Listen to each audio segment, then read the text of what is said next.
चुनाव जब सिर पर आता है तो सभी पार्टियों की नजर सिर्फ उन्हीं मुद्दों पर होती है जिनसे भावनाओं का सैलाब उमड़े। संसद का मानसून सत्र भी कुछ इसी तरह की चीजों से और मुद्दों से जूझ रहा है। देश में कहीं बाढ़ है तो कहीं सूखा, लेकिन राजनीतिक दलों के लिए सबसे बड़ा मुद्दा कुछ और ही है। आपको वोटों की राजनीति का पूरा खेल समझाने और देश दुनिया का हाल बताने के लिए हम फिर से हाजिर हैं। लेकिन शुरुआत बांग्लादेशी घुसपैठियों से, जिन पर हिंदू मुस्लिम राजनीति का नया दौर शुरू हो गया। असम में राष्ट्रीय नागरिक रजिस्टर के मुद्दे पर राजनीति तेज हो गई है। एनआरसी के दूसरे ड्राफ्ट में 40 लाख लोगों का नाम न होने के मामले को लेकर विपक्ष का पारा चढ़ गया। इस मुद्दे को लेकर न सिर्फ संसद के बाहर बल्कि संसद के भीतर भी हाई वोल्टेज घमासान देखने को मिला। संसद के बाहर जहां टीएमसी, आम आदमी पार्टी और समाजवादी पार्टी के सदस्यों ने इस मुद्दे को लेकर प्रदर्शन किया और सरकार पर एक समुदाय विशेष को निशाना बनाने का आरोप लगाया, वहीं संसद के भीतर राज्यसभा में कांग्रेस सदस्यों ने एनआरसी पर बीजेपी अध्यक्ष अमित शाह के बयान पर हंगामा किया। इन 1985 14 अगस्त 1985 को श्री राजीव गांधी ने एक आसाम एकॉर्ड साइन किया और 15 अगस्त के लाल किले पर से भाषण में उन्होंने इसको डिक्लेयर किया। क्या था आसाम एकॉर्ड का आत्मा? आसाम एकॉर्ड का आत्मा ही एनआरसी था। एनआरसी का मतलब क्या है? एकॉर्ड में क्या कहा गया? एकॉर्ड में कहा गया अवैध घुसपैठियों को पहचान कर उनको हमारे सिटीजन रजिस्टर से अलग कर सिटीजन रजिस्टर बनाया जाएगा। तो ये इनिशिएटिव जो ले रहे हैं, इनिशिएटिव ले रहे हैं, आपके ही प्रधानमंत्री ने, कांग्रेस पार्टी के प्रधानमंत्री ने लिया हुआ इनिशिएटिव, इसको अमल करने की हिम्मत नहीं थी। हम में हिम्मत है, इसलिए हमें करने के लिए निकले। अमित शाह ने एनआरसी के विरोध को देश में रह रहे अवैध बांग्लादेशियों को बचाने की कोशिश करार दिया। उन्होंने कांग्रेस से सवाल पूछा कि वो क्यों अवैध घुसपैठियों को बचाना चाहती है।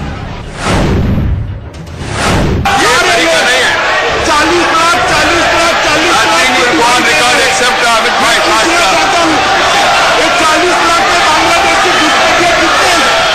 किसको बचाना चाहते हैं आप? बांग्लादेशी घुसपैठियों को बचाना चाहते हैं।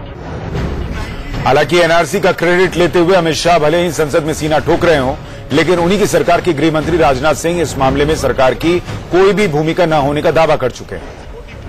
इसको अमल करने की हिम्मत नहीं थी, हम में हिम्मत है, इसलिए हमें करने के लिए निकले। मैं ये स्पष्ट करना चाहता हूं कि अध्यक्ष महोदय, सरकार ने उस पर कुछ नहीं किया। जो कुछ भी काम चल रहा है under the supervision of supreme court चल रहा है। एनआरसी के मुद्दे पर बीजेपी अध्यक्ष अमित शाह ने गृह मंत्री के उलट बयान देकर राजनीतिक बवाल खड़ा कर दिया। अब कांग्रेस सरकार की मंशा पर सवाल खड़े कर रही है। Provocative statement which was unwarranted made by the BJP leaders and the BJP members, which is in direct conflict with what the Home Minister of the country had informed the Lok Sabha yesterday. It is for the Home Minister now to clarify whether he stands by the statement that he made yesterday in the Lok Sabha or he agrees with the statement that has been made in the Rajya Sabha by the BJP President Shri Amit Shah. That truth must come out. आपको बताते हैं कि आखिर 1985 में हुआ असम समझौता था क्या, जिसका जिक्र कर बीजेपी अध्यक्ष अमित शाह ने कांग्रेस को भी कटघरे में खड़ा करने की कोशिश की। दरअसल देश में सबसे ज्यादा घुसपैठ वाला राज्य असम ही है, जहां पर बांग्लादेश से अवैध रूप से लोग आकर बस गए हैं। राज्य में घुसपैठ के खिलाफ लगातार आंदोलन और आवाजें उठाई जाती रही हैं। इसी के मद्देनजर घुसपैठियों की पहचान के लिए एनआरसी अपडेट करने का काम शुरू हुआ। देश के बंटवारे के बाद तत्कालीन पूर्वी पाकिस्तान, जो अब बांग्लादेश हो गया है, वहां से घुसने वाले अवैध अप्रवासियों की पहचान के लिए असम में पहला एनआरसी 1951 में बनाया गया था। इसमें राज्य के हर गांव में रहने वाले लोगों के नाम, उनकी संख्या, घर, संपत्तियों का विवरण था। बावजूद इसके बांग्लादेश से घुसपैठ जारी रही। 1971 के बाद बड़ी तादाद में लोग यहां पर आकर बस गए। असम में 1980 में बांग्लादेशी घुसपैठियों को राज्य से बाहर करने के लिए एनआरसी का अपडेट करने की मांग को लेकर आंदोलन जोर पकड़ने लगा। इसका नेतृत्व अखिल असम छात्र संघ और असम गण परिषद ने किया। आंदोलन को बढ़ता देख अगस्त 1985 में केंद्र की तत्कालीन राजीव गांधी सरकार और आंदोलन सदन के नेताओं के बीच असम समझौता हुआ, जिसे असम अकॉर्ड कहा जाता है। राजीव गांधी ने अवैध बांग्लादेशियों से निजात दिलाने का वादा भी किया था। उन्होंने समझौते में कहा था कि 25 मार्च 1971 तक असम में आकर बसे बांग्लादेशियों को नागरिकता दी जाएगी, यानी कि 1971 की कट ऑफ डेट थी, जबकि उसके बाद आकर बसे लोगों को राज्य से निर्वासित किया जाएगा। अमित शाह ने इसी असम समझौते का जिक्र आज राज्यसभा में कर कांग्रेस के विरोध पर सवाल खड़े कर दिए। एनआरसी पर मचे घमासान के बीच पश्चिम बंगाल की मुख्यमंत्री और टीएमसी प्रमुख ममता बनर्जी दिल्ली पहुंच गई। 3 दिन के दौरे पर आई ममता एनआरसी के अंतिम मसौदे पर गृहमंत्री राजनाथ सिंह से मुलाकात कर चुकी हैं और ममता बनर्जी एनआरसी के ड्राफ्ट में 40 लाख लोगों को शामिल नहीं किए जाने से नाराज हैं। उन्होंने इसे बीजेपी की वोट बैंक की राजनीति करार देते हुए आरोप लगाया कि इन 40 लाख लोगों को उनके सरनेम के आधार पर एनआरसी के अंतिम मसौदे में शामिल नहीं किया गया। वहीं बीजेपी अध्यक्ष अमित शाह ने कहा कि बांग्लादेशी घुसपैठियों को लेकर सभी दलों को अपना स्टैंड क्लियर करना चाहिए। More than 40 lakh people, they voted yesterday also. This ruling party is in power because of their vote yesterday also. And now suddenly you said you are not neither the voters or the citizens. You cannot stay in India. I am really shocked to see how the Indians became the foreigners.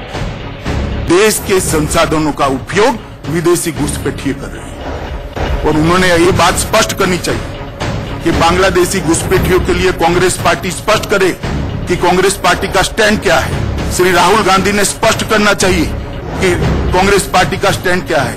Trinamool Congress स्पष्ट करे कि बांग्लादेशी घुसपैठियों पर उनका stand क्या है और जिन जिन पार्टियों ने इसका समर्थन किया है वो सारे के सारों ने स्पष्ट करना चाहिए कि बांग्लादेशी घुसपैठियों पर उनका स्टैंड क्या है।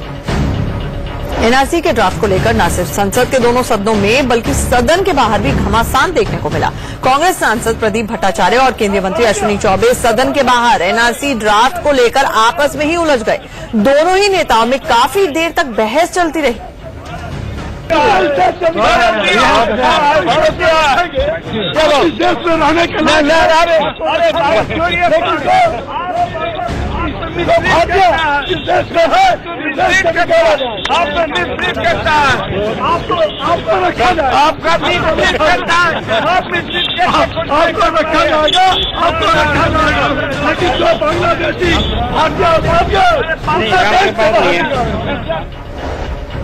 उधर असम में राष्ट्रीय नागरिक रजिस्टर यानी एनआरसी का दूसरा ड्राफ्ट जारी होने के बाद अब इसे पश्चिम बंगाल में भी लागू करने की मांग उठी है। इस मुद्दे को बीजेपी आक्रामक तौर से उठा रही है। पश्चिम बंगाल बीजेपी के अध्यक्ष दिलीप घोष ने कहा है कि अगर उनकी सरकार आती है तो असम की तरह ही बंगाल में भी एनआरसी को लागू कर देगी। वहीं हैदराबाद से बीजेपी विधायक राजा सिंह का एक भड़काऊ बयान सामने आ गया। उन्होंने कहा जो अवैध बांग्लादेशी अपने देश वापस नहीं लौट रहे हैं उन्हें गोली मार देनी चाहिए। सुप्रीम कोर्ट ने बोला है जो बॉर्डर स्टेट है जहां इन्फिल्ट्रेशन होता है वहां भी एनआरसी होना चाहिए। इसलिए हमारा डिमांड है कि बंगाल जैसा स्टेट है, यहाँ राज्यपाल से लेकर कई अथॉरिटी ने कई बार बोल चुके हैं यहाँ काफी घुसपैठिया आए हैं, इन्फिल्ट्रेशन हुआ है, लाखों करोड़ों में हुआ है और यहीं से होकर के सारा देश में घुसपैठिया फैल गए हैं बांग्लादेशी घुसपैठिया।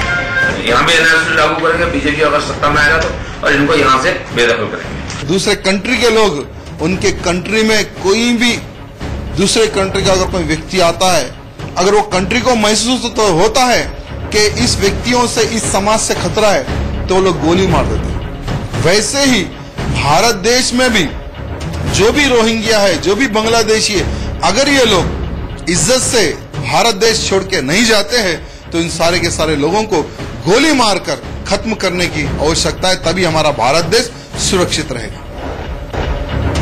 वहीं एनआरसी के बीच संसद में रोहिंग्या शरणार्थियों का मुद्दा भी उठा। गृहमंत्री राजनाथ सिंह ने कहा कि रोहिंग्या अवैध गतिविधियों में लिप्त हैं। उन्होंने फरवरी 2018 में जारी एडवाइजरी का जिक्र कर राज्य सरकारों से रोहिंग्याओं पर नजर रखने की अपील की। उन्होंने कहा कि राज्य सरकारों से रोहिंग्या के बारे में रिपोर्ट भी मांगी गई है। रिपोर्ट मिलने के बाद विदेश मंत्रालय रोहिंग्या को म्यांमार वापस भेजने के बारे में वहां की सरकार से बात भी करेगा। उन्होंने कहा कि कानूनी तौर पर राज्य भी अवैध प्रवासियों को उनके देश भेज सकते हैं। और अब बात बीजेपी के खिलाफ ममता बनर्जी के मोर्चे की। दिल्ली में टीएमसी सुप्रीमो और पश्चिम बंगाल की मुख्यमंत्री ममता बनर्जी ने आज बीजेपी के बागी नेताओं से मुलाकात की। वरिष्ठ वकील राम जेठमलानी के घर पर ममता बनर्जी के अलावा पूर्व केंद्रीय मंत्री और बीजेपी के वरिष्ठ नेता यशवंत सिन्हा, बीजेपी के बागी सांसद शत्रुघ्न सिन्हा जुटे थे और मौजूदा सियासी हालात पर चर्चा की गई। बैठक के बाद यशवंत सिन्हा ने कहा कि कई मुद्दों पर बात हुई है और अगर महागठबंधन बनता है तो अच्छा रहेगा। यशवंत जी, आज आप लोगों की ममता जी से मुलाकात हुई राम जेठमलानी जी के घर पे, क्या मुलाकात का एजेंडा था सर? किन मुद्दों पे बात? एजेंडा नहीं था, वो दिल्ली आती हैं तो हम लोग मिलते हैं, जैसा आप जानते हैं। आज भी मिले और बहुत तरह की चर्चा हुई। जब मिलते हैं तो देश और दुनिया की चर्चा तो होती है। सर, एक महागठबंधन बनाने जा रही है ममता जी, बहुत खुशी की बात है अगर बन जाए तो। क्या उसी के लिए सर ये सारी रास्ता कशी होती? तो किसी पॉलिटिकल पार्टी में नहीं है, इसलिए उस पर हम टिप्पणी नहीं करेंगे। ममता 3 दिनों के लिए दिल्ली में है और वो सोनिया गांधी के साथ साथ विपक्ष की कई नेताओं से भी मुलाकात कर सकती है। ममता ने एक कार्यक्रम में आज ये भी कहा कि देश की बेहतरी के लिए 2019 में बदलाव बहुत जरूरी है। That's why India needs a change, and the change must be in 2019 for the betterment of the people of this world and the people of this country. वहीं जिस यूपी ने नरेंद्र मोदी को सत्ता के सिंहासन में बैठने में सबसे बड़ी भूमिका निभाई, उसी यूपी में मोदी के खिलाफ महागठबंधन की सूरत करीब करीब तय हो गई है।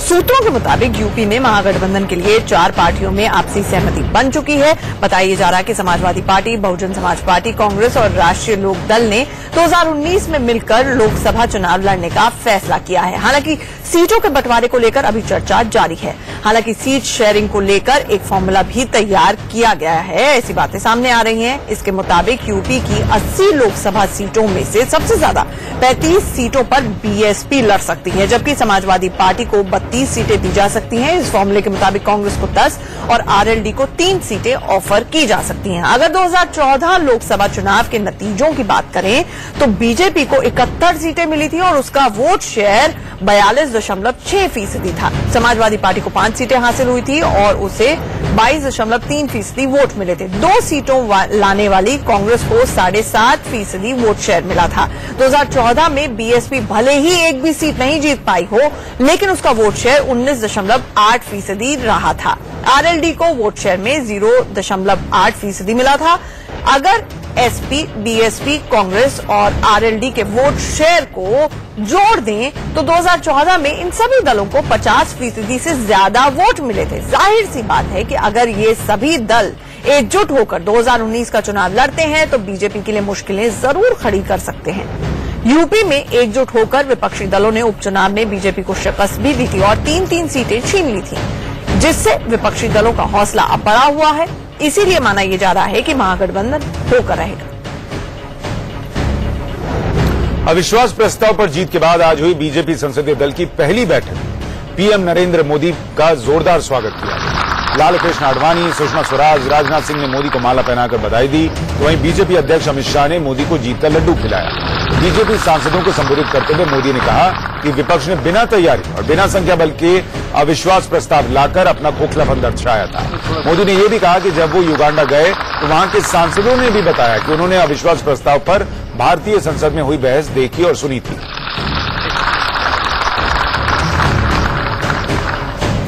पीएम मोदी आज जब बीजेपी संसदीय दल की बैठक में जा रहे थे तो उन्हें असहज स्थिति का सामना भी करना पड़ा।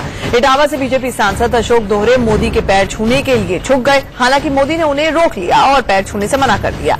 मोदी ने बाद में दोहरे की पीठ जोर से थपथपा भी दी।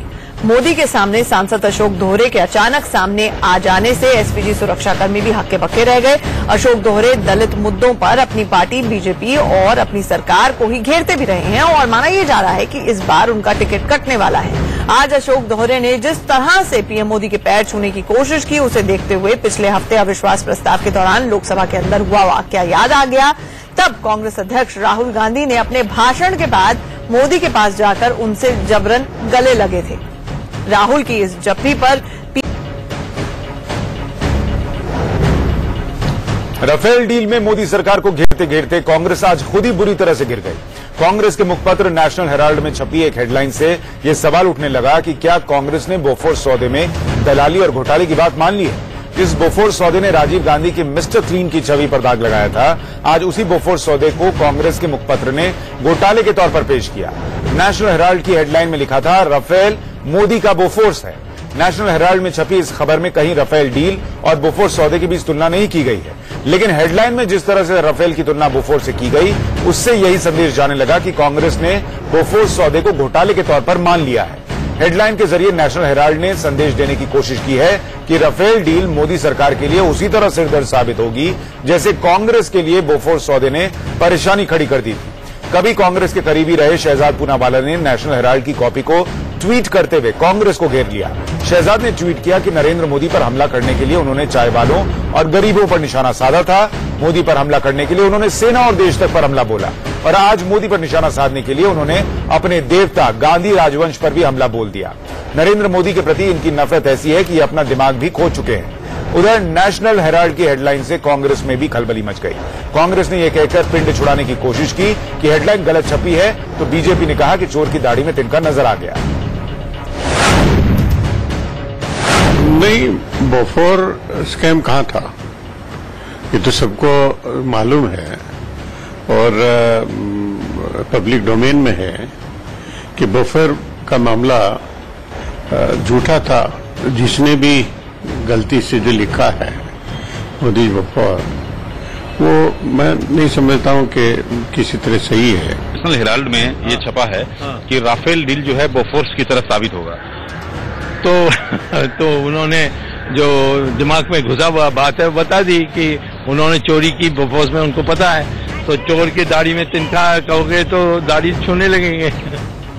चलिए बात अब मराठा आंदोलन की। आरक्षण की मांग को लेकर महाराष्ट्र में हिंसक प्रदर्शन करने के बाद मराठा समुदाय कल जेल भरो आंदोलन चलाएगा।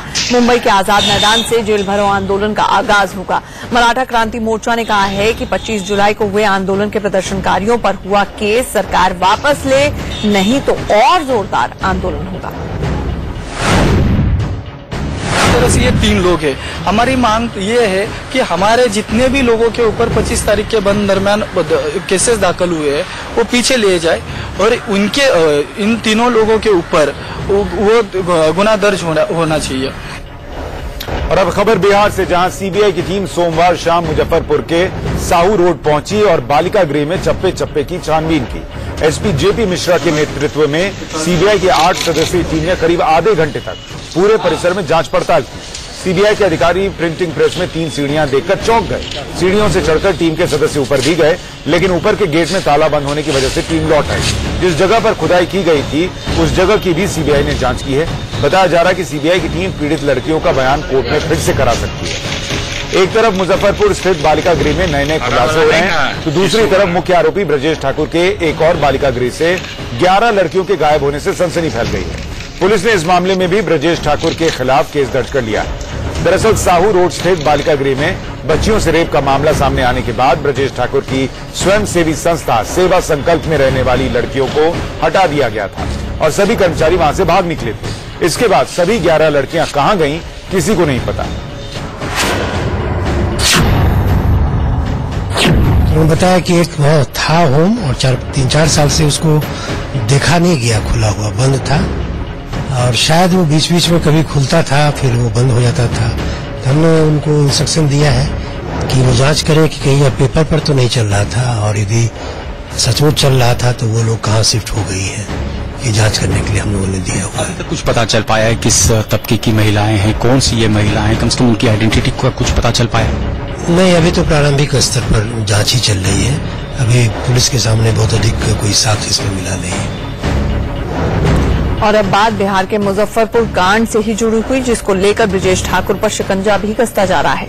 बच्चियों से पूछताछ का एक और वीडियो सामने आया है। इस वीडियो में महिला पुलिसकर्मी बालिका गृह की बच्चियों से बातचीत करते हुए दिखाई दे रही हैं। हालांकि वीडियो में साफ साफ कुछ भी नहीं दिख रहा है। इससे पहले भी सोमवार को पीड़ित बच्ची से पूछताछ का एक वीडियो सामने आया था। बच्ची कुछ बोल नहीं सकती थी, कुछ बोल नहीं पा रही थी, लेकिन इशारों में आरोपी ब्रजेश ठाकुर की पहचान करते हुए दरिंदगी की सारी कहानी उसने बयां की।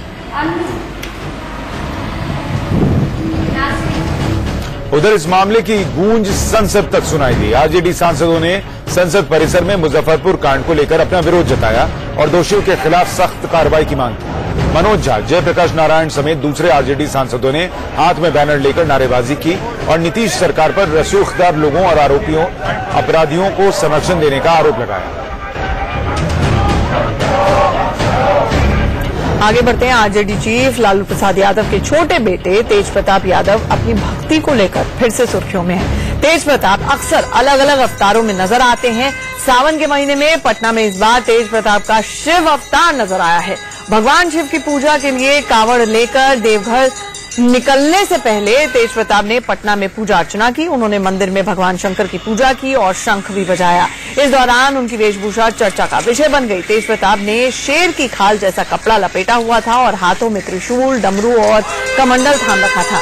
उन्होंने शरीर पर भभूत भी लगा रखा था और गले में रुद्राक्ष की माला भी पहनी हुई थी। तेज प्रताप कावड़ लेकर देवघर पहुंचे। तेज प्रताप का कहना यह है कि वो अपने पिता लालू प्रसाद यादव की लंबी उम्र और बिहार की खुशहाली की कामना लेकर बैजनाथ धाम आए हैं।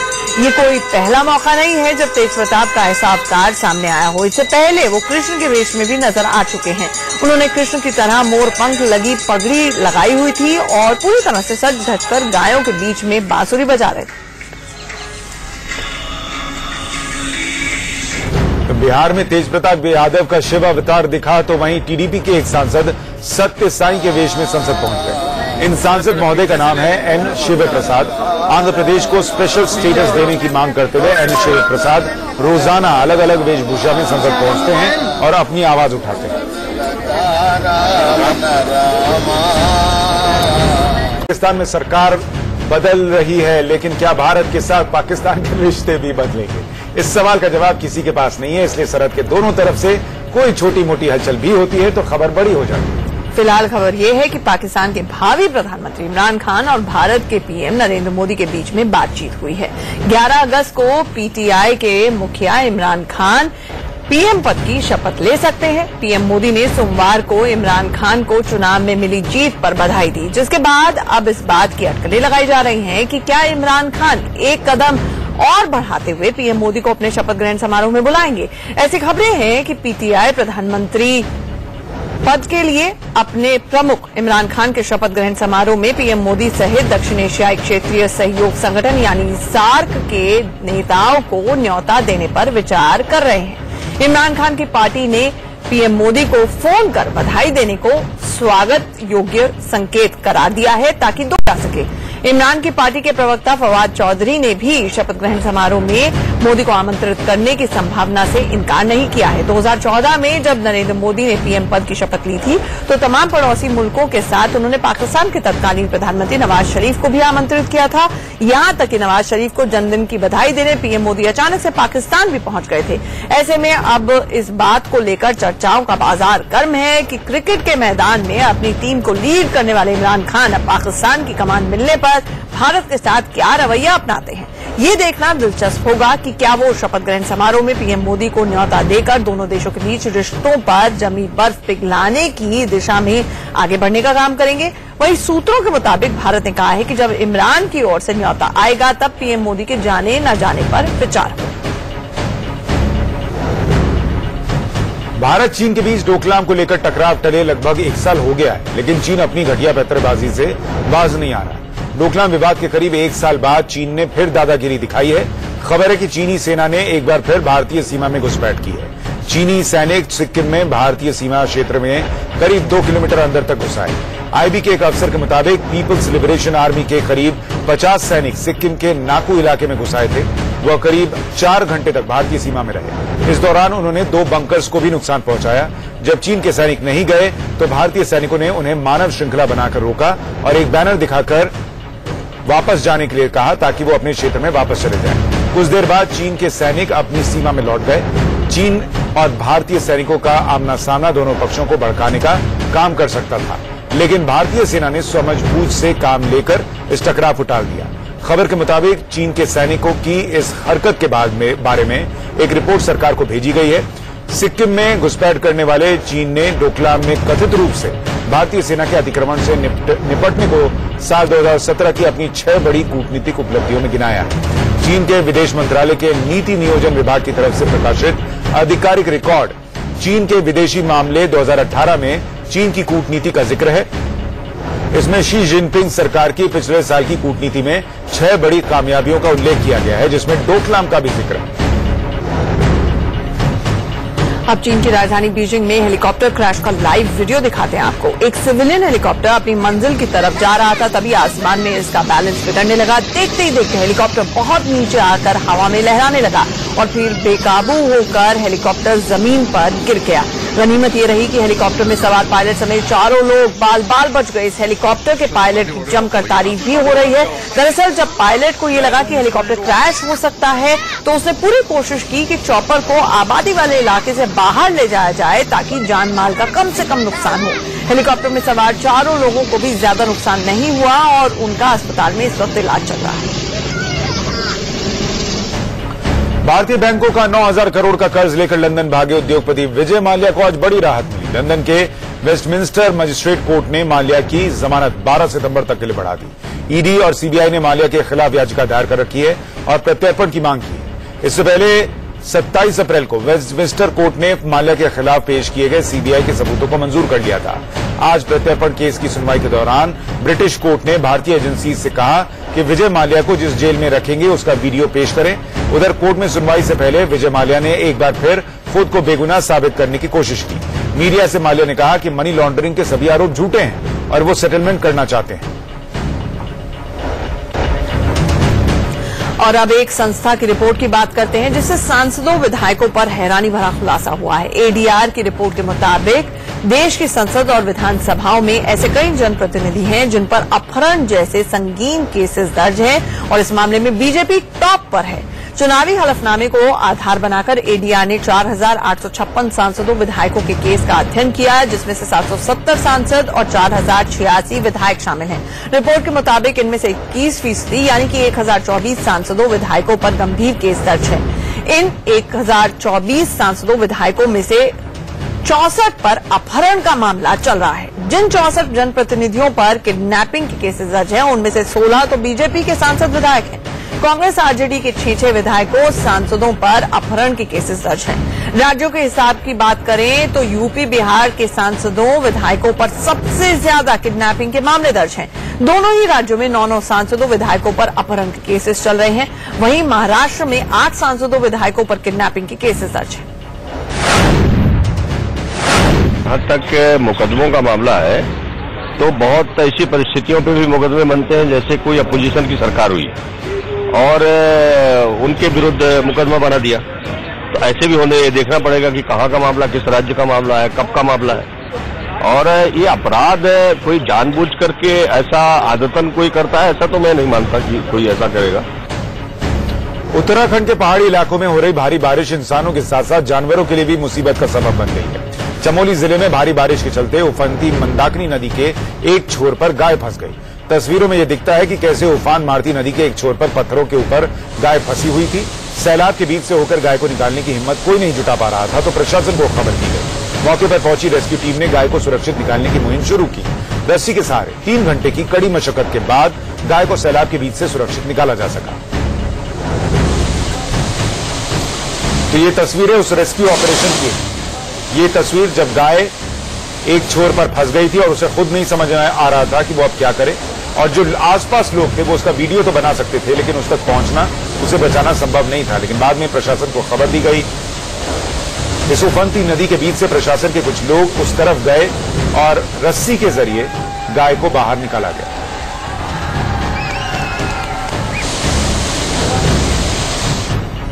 चमोली की तस्वीरें आपने देखी और अब बात करते हैं दिल्ली की। दिल्ली पर मंडराते खतरे की बात करते हैं। हरियाणा के हथनीकुंड बैरेज से पानी छोड़े जाने से एक तरफ दिल्ली में बाढ़ का खतरा लगातार बढ़ता चला जा रहा है तो वहीं आज यमुना में डूबने से 2 लोगों की मौत की खबर भी आई, जिसमें एक 10 साल की बच्ची भी जिसकी मौत हो गई, जबकि 8 साल के एक बच्चे को बचा लिया गया जिसे एलएनजेपी अस्पताल में भर्ती कराया गया है। वहीं आज सुबह 7 बजे यमुना का जलस्तर 206 मीटर पर पहुंच गया जो कि खतरे के निशान से लगभग 2 मीटर ऊपर है।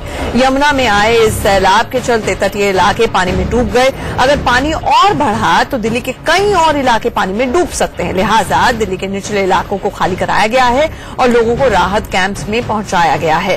प्रशासन पूरी तरह से मुस्तैद बताया जा रहा है। जरूरत पड़ने पर सेना की भी मदद ली जा सकती है। हरियाणा के हथनीकुंड बैरेज से छोड़े गए लाखों क्यूसेक पानी ने यमुना किनारे इलाकों का क्या हाल किया है वो आपको अब दिखाते हैं। ये दिल्ली के बुराड़ी गांव की तस्वीरें हैं, जहां पर यमुना के पानी ने लोगों के घर बार ही नहीं खेत खलियान भी उजाड़ दिए। बीती रात यहां पर यमुना का पानी घुस आया, जिसके बाद लोगों को सुरक्षित जगहों पर पहुंचाया गया। कुछ ऐसा ही हाल यमुना से सटे कई और इलाकों का भी है। कई और गांव भी पानी में डूब गए हैं। इंसानी नहीं, जानवर भी यहां पर बेहाल। तो एक तरफ दिल्ली में बाढ़ का खतरा मंडरा रहा है, तो वहीं आधे हिंदुस्तान में बाढ़ और बारिश ने जो तबाही मचाई है उसकी तस्वीरें लगातार सामने आ रही हैं। इस तबाही से अब तक 600 से ज्यादा लोगों की मौत हो चुकी है। असम में जहां बाढ़ और बारिश से 34 लोगों की जान चली गई, तो गुजरात में 52 लोगों की मौत का आंकड़ा सामने आया है। वहीं केरल में भी 130 लोगों की मौत बाढ़ के प्रकोप से हो गई। पश्चिम बंगाल में यह आंकड़ा 116 लोगों का है जिनकी मौत हो गई है, जबकि महाराष्ट्र में 139 लोगों की मौत की खबर है। उत्तर प्रदेश में 83 लोगों की मौत तबाही वाली बारिश की वजह से हुई है और कर्नाटक में 130 लोगों की जान बाढ़ और बारिश की वजह से चली गई। वहीं बिहार के सीएम नीतीश कुमार ने आज सभी जिलों के डीएम के साथ वीडियो कॉन्फ्रेंसिंग के जरिए बाढ़ और सूखे की समीक्षा बैठक की।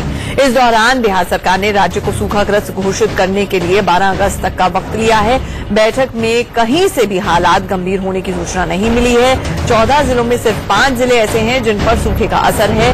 ये ऐसे जिले हैं जहां पर अभी भी काफी कम बारिश रिकॉर्ड की गई है। हालांकि सरकार ने फिलहाल डीजल सब्सिडी और खेती के बिजली बिल में कमी का फैसला अगले आदेश तक जारी रखने का फैसला लिया।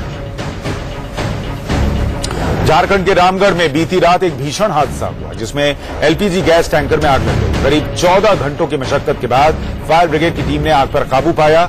आग इतनी भयानक थी कि आग की चपेट में आने से कई गाड़ियां पूरी तरह से जलकर खाक हो गई। इस हादसे में घायल लोगों को रांची के रिम्स हॉस्पिटल में भर्ती कराया गया है। हादसे के बाद रामगढ़ से रांची को जोड़ने वाले NH 32 पर कई किलोमीटर लंबा जाम लग गया। इस आग की वजह से आसपास के गांव में अफरा तफरी मच गई। बताया जा रहा है कि एलपीजी गैस से भरे ट्रक और बस की जबरदस्त टक्कर हुई, जिससे बस पलट गई और बस ने 4 वाहनों को अपनी चपेट में ले लिया। यूपी की राजधानी लखनऊ में लूट का एक सनसनीखेज वीडियो सामने आया है, जिससे सूबे की कानून व्यवस्था पर सवाल खड़े कर दिए हैं। लूट की ये पूरी वारदात हजरतगंज इलाके में राजभवन के ठीक सामने हुई, जहां पर बाइक सवार बदमाशों ने गार्ड और ड्राइवर को गोली मारकर एक्सिस बैंक की कैश वैन से करीब 6.5 लाख लूट लिए। पुलिस ने इस घटना के बाद लुटेरे का स्केच और वीडियो जारी कर जनता से मदद मांगी है। आपको बता दें कि जिस जगह पर लूट की ये वारदात हुई, वहां से थोड़ी ही दूरी पर राज्यपाल का आवास है। साथ ही कई मंत्री, पुलिस अधिकारी भी यहां पर रहते हैं। बहुत पौष इलाका है ये। बावजूद इसके अपराधी खुलेआम पुलिस को चुनौती देते हुए इस वारदात के जरिए नजर आए। वहीं इस लूटकांड को लेकर समाजवादी पार्टी के राष्ट्रीय अध्यक्ष अखिलेश यादव ने ट्वीट कर योगी सरकार पर हमला भी बोला। अखिलेश यादव ने ट्वीट करते हुए लिखा है कि राजभवन और मुख्यमंत्री की नाक के नीचे कैश वैन से 20 लाख की डकैती, गोलीबारी ने राजधानी व पूरे प्रदेश को दहशत में डाल दिया है। एक दिन पहले जहां विशिष्ट लोगों के लिए सर्वोच्च स्तर की सुरक्षा थी, वहां आज कुछ भी सुरक्षित नहीं है। देखते हैं एनकाउंटर वाली सरकार अब क्या सफाई देती है।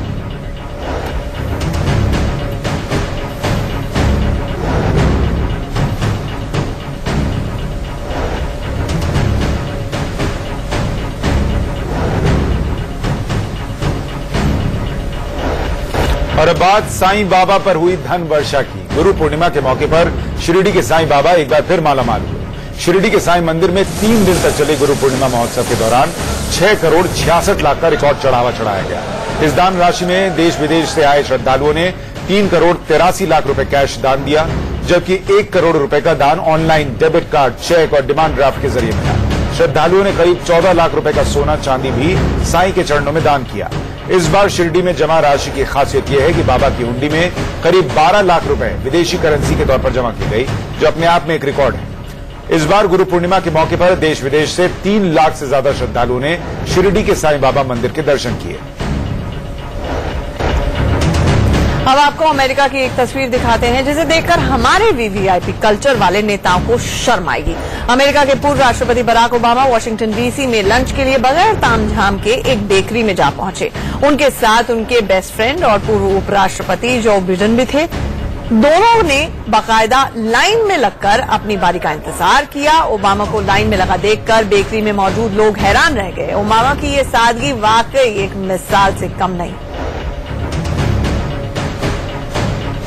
तो आप तस्वीरों में देखिए वॉशिंगटन डीसी में अचानक से बेकरी में पहुंचे बराक ओबामा। इससे पहले कई तस्वीरें आई थी कि अपने स्टाफर्स को वो किस तरह से बर्गर्स और सैंडविच खिलाते थे, कहीं पे भी पहुंच जाते थे, लोगों से घुलते मिलते थे। लेकिन ये देखिए कि पूर्व राष्ट्रपति, जिनको अभी भी बहुत सारी सुरक्षा मुहैया है, वो बिना तामझाम के पहुंच जाते हैं एक बेकरी में, इंतजार करते हैं अपनी टर्न का, लाइन में लगते हैं और सामान लेते हैं। और आसपास के लोग भौचक्के हैं, उनकी तरफ देखते रहते हैं कि किस तरह की सादगी ओबामा दिखाते हैं और लोगों का दिल छू लेते हैं। और ये तस्वीर वो है जो शायद हमारे वीवीआईपीज को, नेताओं को बार बार देखनी चाहिए, क्योंकि लाल बत्ती उनके लिए और तामझाम एक बहुत बड़ा स्टेटस सिंबल है। घोड़ा जब बेलगाम हो जाता है तो बहुत नुकसान पहुंचाता है, लेकिन आज हम आपको एक ऐसे घोड़े का वीडियो दिखाते हैं जो बेलगाम तो था, लेकिन उसने ऐसा बैलेंस बनाया कि किसी को कोई नुकसान नहीं हुआ।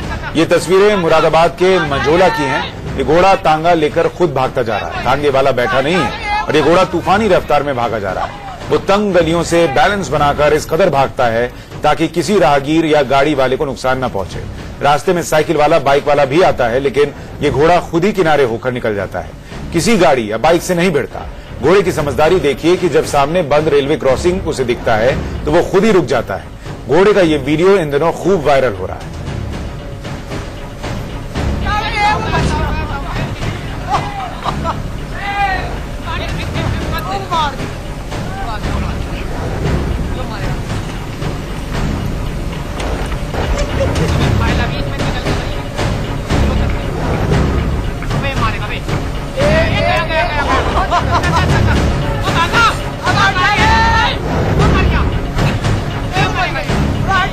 तो निहायती समझदार घोड़े को आपने देखा। अब आपको मिलवाते हैं बियर के शौकीन ऊंट से। ऑस्ट्रेलिया के कोबार से इस मस्त मौले ऊंट का वीडियो सामने आया है। एक शख्स ने मजाक में इस ऊंट को बियर के 2 घूंट क्या पिलाई, इसे बियर का चस्का ही लग गया और फिर इसने पूरी बोतल ही मुंह में दबा ली। बोतल से मजे से ये ऊंट बियर भी पीने लगा। अब ये वीडियो सोशल मीडिया पर बड़ी तेजी से वायरल हो रहा है।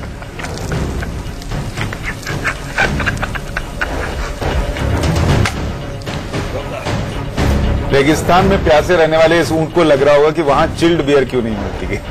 बिल्कुल।